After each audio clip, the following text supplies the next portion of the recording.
Tapos, so wag ka muna lalapit. So, adjust mo yung medyo clear sa mata mo na Lateral to magnification. medial. Ayan, yun na sa akin. Tapos, ang first na hanapin mo is red-orange reflex. So, red-orange reflex. So, ibig sabihin nun, na-illuminate mo na yung retina sa likod, pero hindi yung cup disc. So, tingnan forward. So, ayan, pag nakikita mo na siya, kailangan yung red-orange reflex, yung buong pupil niya, red or orange siya. Hindi pwedeng taas lang. Kasi pag lumapit ka, ang makikita mo lang superior part, hindi mo makikita yung sabot sa baba. So, hanapin ko yung tamang posisyon. Okay, ito na. Dito ako, tapos papasok ako, lalapit ako. And then, tsaka ko siya sisilipin. Ang saan mo na? Okay man. High blood ba ka? Wala mo na high blood siya. Wala man. Okay man. Ay, ano lang.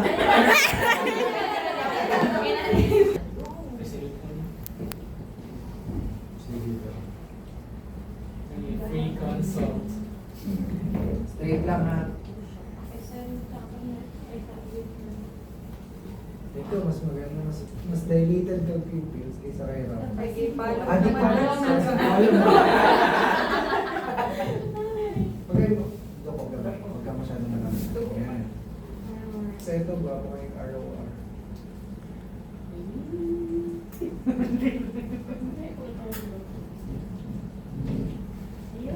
Okay mo na. Wala pa man evening. Hindi ko masyado makita yung buong cup. Pero meron naman makita mo na yung blood vessel. Okay man. Tama ba? Sige.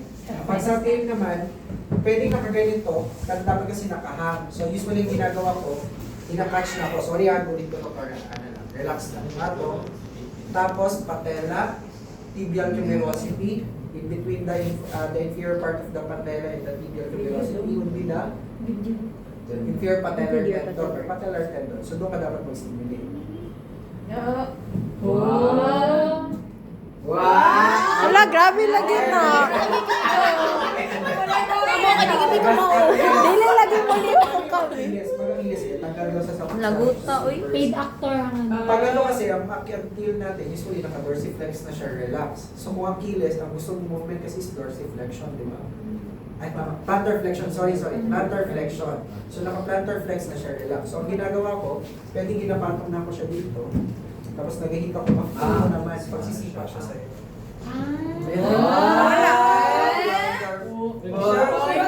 May isa pa, pero hindi na ito ginagawa. Yung masseter, pwede mo rin i-test, pero yung masseter kasi sa cranial nerve na siya nag-hear. Gi-test to. So, ligyan mo doon. Slightly open man. Relax lang, anak. Goodness. Patay mo. Anong naroon? Okay na yan. Tapos patong yung fan. Huwag nyo. Dito kayo mag-stimulate. Ah? Kasi May contraction. Wait lang. Yan. Lihok dito. Kumana siya. Try lang. Basta ma-feel mo siya nag-contract siya. DTR. Okay. Dapat,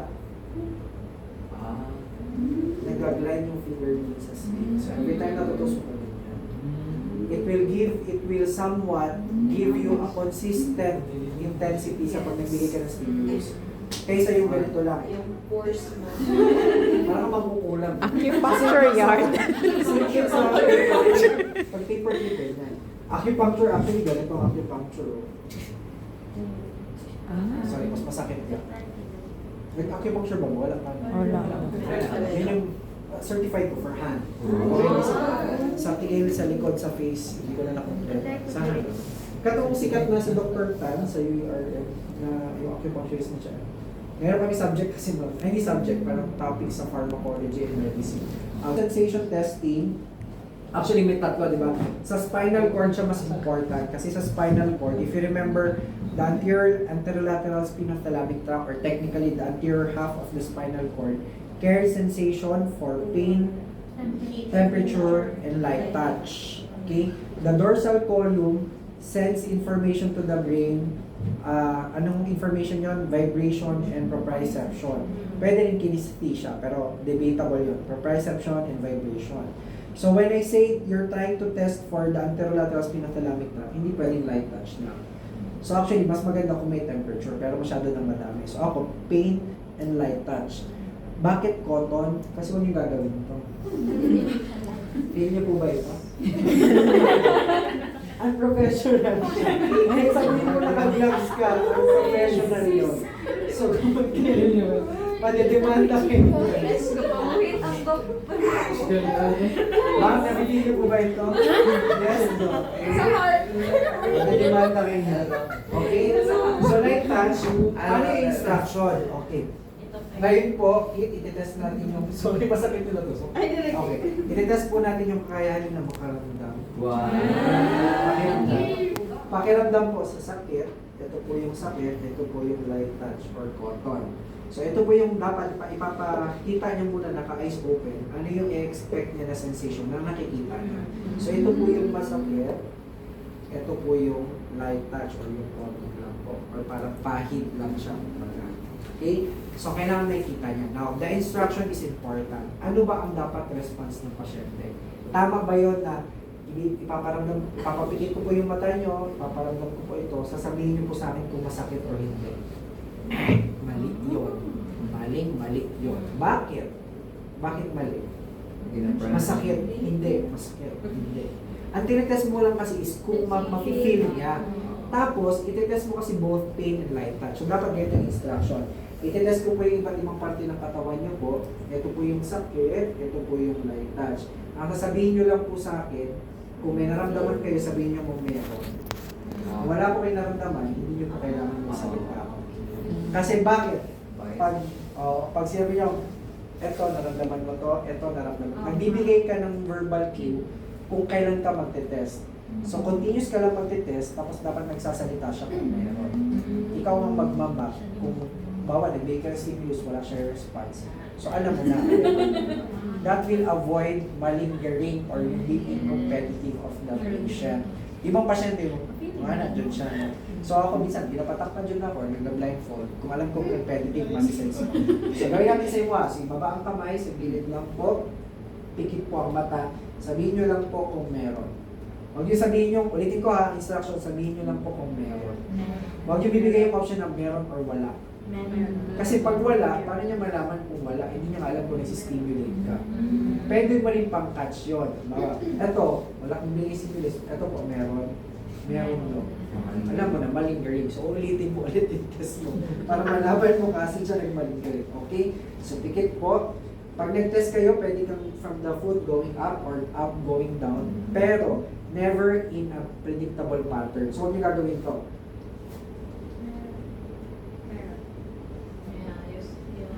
Kasi nape-predict niya na paakyat ka. Preempt niya. So, akong ginagawa ko, nag-alternate ako, tapos nag-jump ako up and down. So, yun ang ginagawa ko.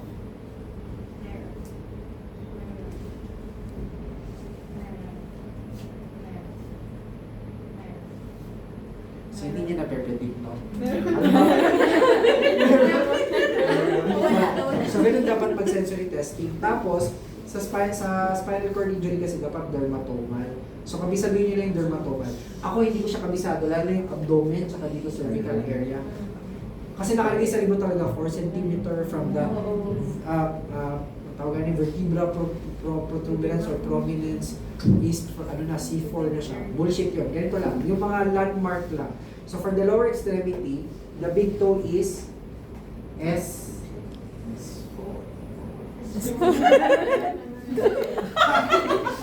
Spinal cord, root, anong number? 2. 5.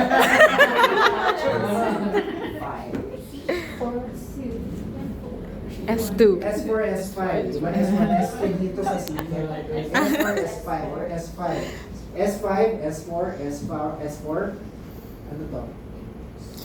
S3. Tandaan nyo, 1 and 2 sa singit yun. 3. Ito, yung walang S1, S3. 3, 4, 5, ano na? L, L2 or 3 na yan siya. L1 dito sa may, dito lapit. Pusod, T12, T4 line, T4. T5. T5. So, in between, estimate ka na lang kung anong T level nun. Okay? Paano yung C4, C5? C3, C4, C5. Yan lang ang minulunta. Gusto mong T1, C7, o to. C7, C8, T1, C4, C5. Pwede pa. Using that localize yung Oo, kung ano spinal cord level siya. Pag sinabi ng pasyente, hindi. Alin po ang mas makapal, or mas binhol, mas bankol, or mas numb? Mas makapal po ba ito, or ito? No, meron? Dapat wala. Okay. So, pag meron, hindi ka quantify no. Halimbawa po, 100% ito, 100% din po ba ito? So, para ma-quantify nyo kung ilang ka percentage yung sensory deficit. Okay? Next, 15 minutes. Sorry, mabilis na lang. Diyan ka na lang. The exception is the ability to identify the position of the joint. So, pwede mo siyang gawin dito, pwede gawin sa fingers, pwede sa elbow, pwede sa shoulder. Pero for the sake of this demonstration, gagawin ko siya sa fingers, sa index finger ni Kid. So, kung ito yung joint na ito-test ko, ito yung joint na ito-test ko, dito ko hawak. Ang hawak mo, for example, flexion extension yung gagawin mong test, ang hawak mo dapat ganito. Hindi ganito. Kasi pag ganito, mafe-feel niya yung upward and downward force na binibigay mo. So, ganito ka hawak. Okay, paano yung instruction sa pasyente? Tinest po natin yung makayanin nyo na identify kung ano yung posisyon ng daliri. Ito po yung nakataas, ito po yung nakagitna, ito po yung nakababa. Yun lang. Huwag yun na isama to. Bakit? Ganyan ba kayong movement na very important? So ito lang, kailangan nyo i-test. Okay, so pikit po, sabihin po sa akin ulit kung nakataas, nasa gitna o nasa baba. Pikit.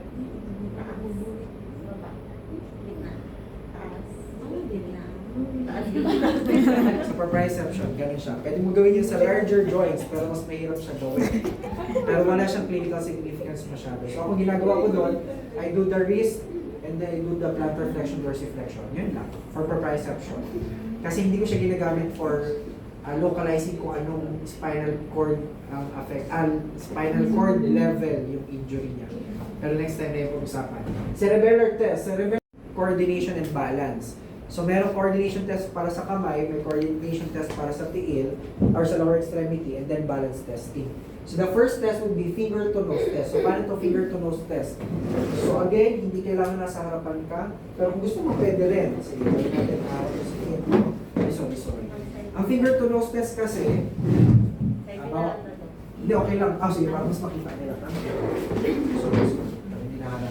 So, gamit yung kaliwang kamay mo, yung palm, lagay sa ilong. Ang itetest mo dito sa finger to nose test would be dysmetria and dysdiadochokinesia. Ano yun? Dysmetria kung is inability to gauge the depth or the distance of the object or the target. So, kung may hit niyo ba yung target. Dysdiadochokinesia is rhythmic back and forth movement. So, pronation, supination kasi ito. So, okay, sa ang tublo, hihain lang sa ilong. Sa daliri ko po, daliri ko. Yan, dapat palm to palm. Hindi pwedeng ganyan. Dapat palm to palm ng finger. Balik po sa ilong. Sa daliri ko po ulit. Balik po sa ilong. Sa daliri ko po ulit. Yan, ito ginapabuhat. Hindi kayo dalawa nagkagalaw. Siya lang yung test mo. Kaya lang ako nagganito para makita niyo yung first movement, yung first position. So, wala mong nag-ganit. Sorry, may mistake. So, first position lang, sa daliri po sa ilong, tapos like sa daliri ko, tapos balik sa ilong, daliri ko, balik sa ilong. Okay, at ulit na, no? Ito na yun. Bibigay siya ng motion na to. Huwag niyo na siguro yung pag-ito. Kasi pagdating dyan, hindi na coordination na gine-test nyo. Nag-balance testing ka na kasi layo-layo. Wala na ba ang ginabuhat? Ganan lang fingers crossed na ito. And dysmetria. Paano kung kayang gawin ng pasyente yung pronation supination, pero pagka-target na siya nag-skip. Dysmetria lang ito. Pero kung kaya ng pasyente ito, pero walang pronation supination, dysdiadochokinesia. Sa dapat pagkakana siya, kay kung ana-ana siya yung Hala. Symmetry ako.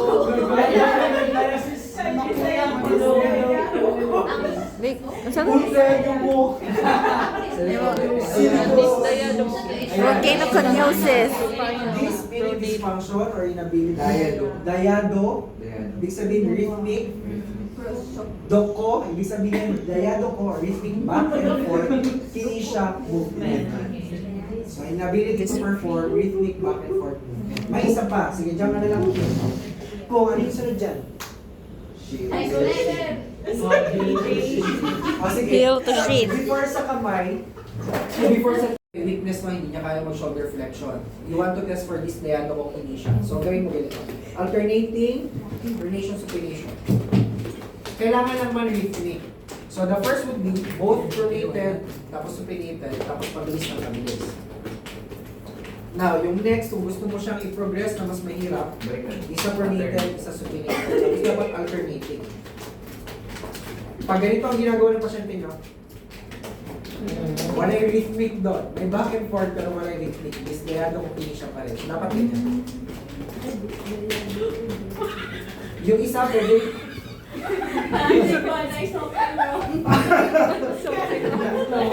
Okay? Paano pag dysmetria? For example, may weakness yung patient to, hindi siya mga shoulder flex. Huwag yung pilitin na pagawa to. Pwede lang magpa-reach kayo ng object. So, ball pen, ipakuha ko sa kanya using affected sa kanila. Para ang gusto mo makita is kung lumalabas ba yung kamay niya. Yan naman ang dysmetria. Okay? Yung heel to shin test, dapat nakahiga, pero kung hindi nakahiga, pwede nakaupo, basta nakaganito siya. Careful na hindi mahulog. Ang heel to shin test is para din siyang coordination test din pa rin siya sa kamay, pero ang instruction niya ganito. Yung sakong or bukong-bukong ng kanang paa, ipapatong po sa kaliwang tuhod, slide pababa. And then, patong ulit, slide pababa. Hindi ganyan ha. Mali yan. Kasi ang gusto mong gawin niya is, kung kaya niya bang ipatong yung sako or yung heel niya dun sa tuhod niya. Dysmetria. Tapos isa-slide niya pababa, dapat hindi nakuhulog. So kung may control ba siya or coordination. So ganyan siya dapat. 1, 2, 3, 10. 10 ganyan. Paano yung malaman ng mali? Pag sinabi niya ipatong, gumaganyan. Minsan mapatong niya, pero pag slide niya, mahulog na siya. Heel to shin test, dysmetria pa rin siya. Hindi yan dislayado ko kinesia kasi Wala na rin.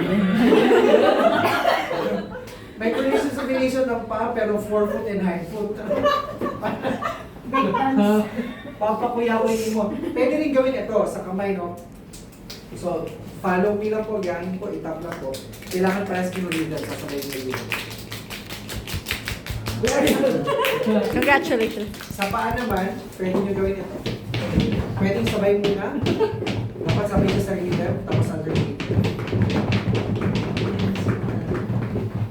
Di ba na? Parang meron pa na, parang meron sumasabi doon ah. Hindi. Kasi di ba, sino ba meron sa inyo mag-vlogs? Meron sa inyo isa yan sa mga exercises.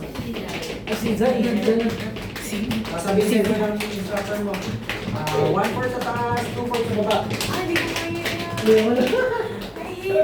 Tapos isolate mo yung right sa left. 3, 1, 3, 1, 4, 4, 4, 4, 4, 4. Wala, kalawan lang. Now, the next part of your cerebellar test would be for balance. Very short. So for balance, tayo ka na lang kit. The idea of balance, napakasimple lang, no? That the center of gravity should always maintain the base of support. Yun lang naman yung balance, di ba?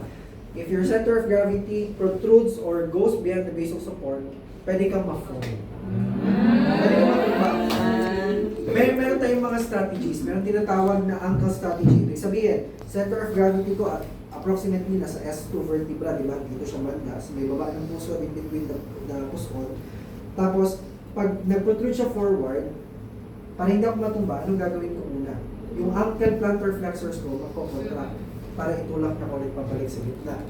Pag masyadong malaki yung perturbation, tinulak ako, tapos hindi na kaya ng ankle ko, ang sunod na gagawin would be hips. So, ginagamit yung hips. The last strategy would be stepping strategy. Pag hindi na dyan kaya, so ilalaki mo yung base of support to catch the falling center of gravity. So yun yung idea. So for the Romberg's test, yeah, no. Ang first test would be standing straight, looking forward, relax lang, shoulder width. Ito yung first, no? Ano yung papagawa mo? So, iiba-ibahin mo yung base of support ng patient to challenge kung kaya niya bang i-maintain yung center of gravity within. So, next would be feet together. Looking straight forward. Huwag kang nilingin sa baba. Okay? Tapos, close your eyes para walang visual cue. And then, arms forward raise. So, ito, itutulak mo yung center of gravity paharap. Tatanggalin mo yung visual cues. So, ang gagana na lang sa kanya would be vestibular and the cerebellar na lang. So, matitest mo yung cerebellar function niya with this. Kasi kung naka-open yung eyes, meron kang eye correction na pwede mo. Oculo, vestibular reflex, pwede niyang gamitin. So, tatanggalin mo yung ocular, vestibular reflex na lang yung gamitin niya. So, ito yung Romberg's test. Paano yung sharpened Romberg's test? One foot in front of the other. Close your eyes, arms forward raise. Rampa! So, ayun yung sharpened Romberg. Pero ano bang babantayan mo doon? Kung gumaganyan ang pasyente mo, okay pa yan. Most probably sa inyo lahat gumaganyan. Yung sinabi ko kanina, pag umaabot na siya sa stepping na strategy, yun yung impaired. Pero kung ganyan tapos nag-hip siya, okay pa kaya na. Basta lang hindi siya pag-step. Try nyo, siguro meron sa inyong ganyan, yung mga hindi nag-gym. Lalibin mo yung balances sa balakang sa puwet o sa likod. Mas matumba ko, ayaw lang. Ay, Mr. Beauty. Sa PT, may tinawag yung bird balance test. Yung lumang bird balance test. Standardized mo yung papaganito mo, tapos mabibigay ka ng perturbation. Tinanggal nila sa test yun kasi nga, ano ba namang daily activity ang may perturbation? Not unless naglalakad ka sa New York, nagbabangga-bangga kayo sa Cubao, pero hindi siya ganun ka-relevant. So tinanggal nila yun. So ganyan. Ano yung positive Babinski? Fanning of the fingers or big toe extension. Pwedeng both of them nangyari. Pwedeng big toe extension lang, pwedeng fanning lang, wala big toe extension. So yan yung Babinski. Ano naman ang Hoffman? Ang Hoffman is Babinski for the upper extremity. So paano siya ginagawa? Kasi kay Ram na lang para makita niyo. So relax lang Ram. If i-flick mo siya, yan. I-flick mo siya. Ganyan. I-flick mo siya. Para ipapaganyan mo siya. Ang positive response ng Hoffman, para nag-palmar grasp yung patient na dapat wala. So, kasi ang palmar grasp, kung maglagay ka ng something dito sa baby, mo ganyan siya. Less than 1 year old. Sa adult, wala na yung palmar grasp, pero yung Hoffman is almost the same. So, how would you do that? Relax, tapos pili ka ng kahit anong finger, tapos i-flick mo siya. I-extend mo muna siya, tapos i-flick mo siya pababa. Tapos, dahil because of that movement, nag-flex yung patient. Hoffman. Kernig's. Ano yung Kernig's? Meningeal yan. Irritation sign. Kernig's and Brzezinski. Kernig's, paano gawin sa Kernig's?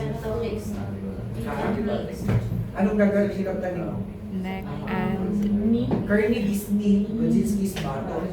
So, ganun lang siya kadali. Kernig's, ang gagawin mo, pwede nakaupo. I-flex mo yung knee, tsaka hip. I-flex mo siya. Ang gagawin ng pasyente mo. Ang Brzezinski, nakahiga, i-flex mo yung ulo. I-flex mo. So yung test lang po, Kernig's and Brzezinski, hindi siya stag-alo. Ha? Dok, paano positive sa Brzezinski, negative sa Kernig's? Mas sensitive si Brzezinski, pero mas specific si Kernig's. So kailangan magkasama si Mark para mas maganda yung accuracy. Ayoko nga. Mas sensitive si Brzezinski, mas specific si Kernig's.